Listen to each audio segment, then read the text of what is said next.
So make sure you crawl under so you get good and dirty. But today we're changing the oil on a 5.0 2013 F-150. Park in a level spot and get you a catch pan.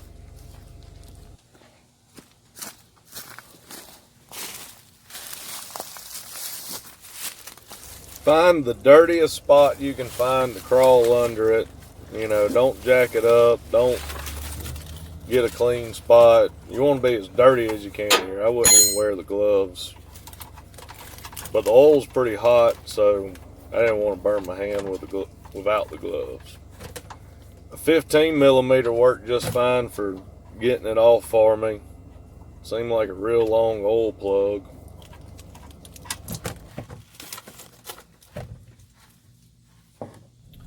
So while that's draining, all right, let's go fix.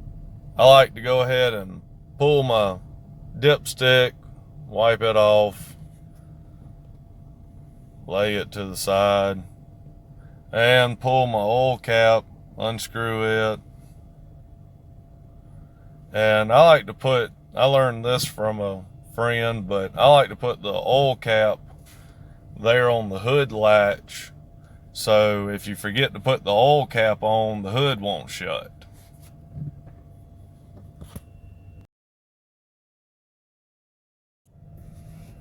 Then down here at the bottom, there's an oil filter, and it has a catch pan underneath it. My oil ran to the back, and it was pretty easy to catch. I think you can reach it from either the top or the bottom.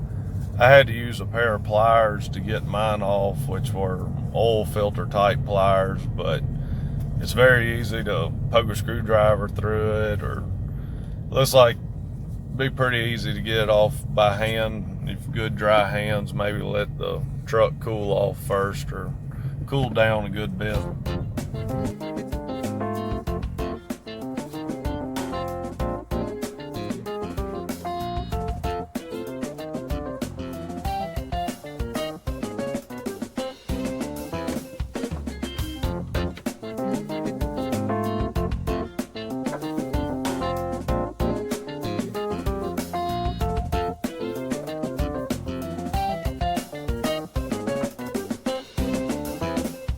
I use a OEM Wix or Napa oil filter, and I also use Pennzoil, and I do that because of the Farmcraft videos on YouTube.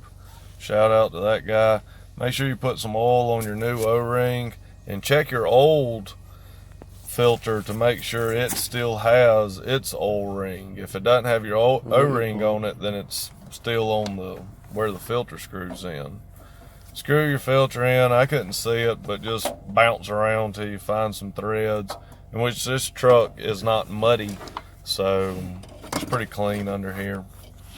If you put the filter on with 2 O-rings, then you will definitely have an oil leak.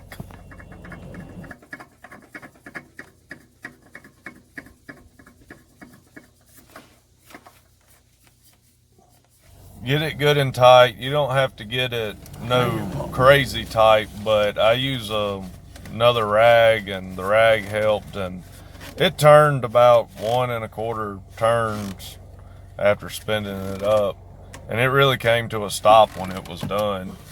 And then I like to wipe it all down, help make it easier to see an oil leak, and I just like to clean up wherever I worked.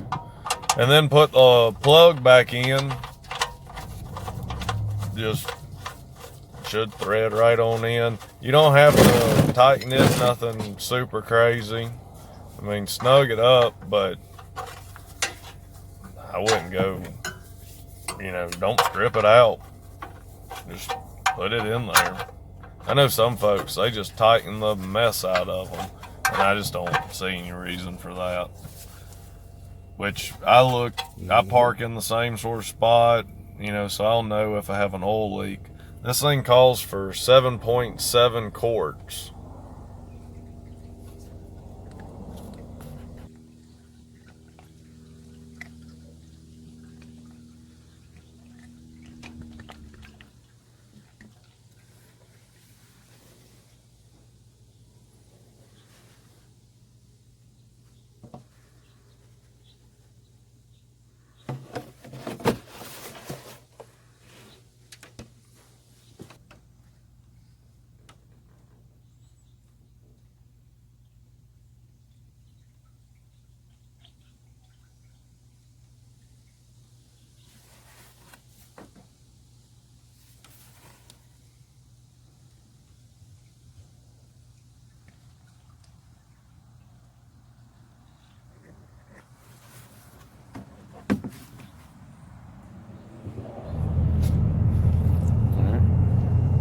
Then I like to check my dipstick. I'll stick it back in, make sure it's nice and clean, which I have not cranked the truck yet. Once I crank the truck, then it will go down just a little bit, so it should be a tiny bit high. Wait about 3 seconds, pull it back out, and you can see it's just right on the money, maybe a smidget high.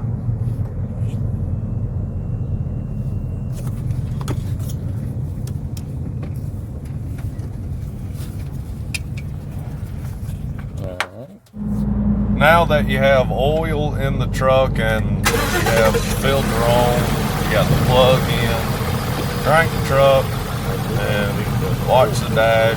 You should have oil pressure within at least 5 seconds, maybe not before then.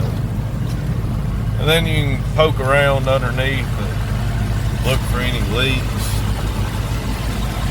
Normally if you have a leak, it'll be the oil filter having too low rings on.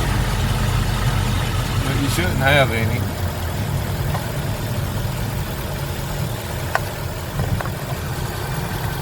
Make sure your cap's on.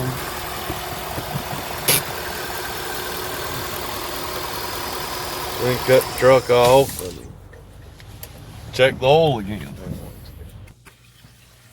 So then check the oil one more time with the truck off, now that it's filled up the filter. I'll check it again in the morning after I'll drive home and do all that and do all sorts of run around, and check it again in the morning when the engine's nice and cool, make sure none leaked out overnight or on the way home. But look at there, right on the money. Good to go. Thanks for watching.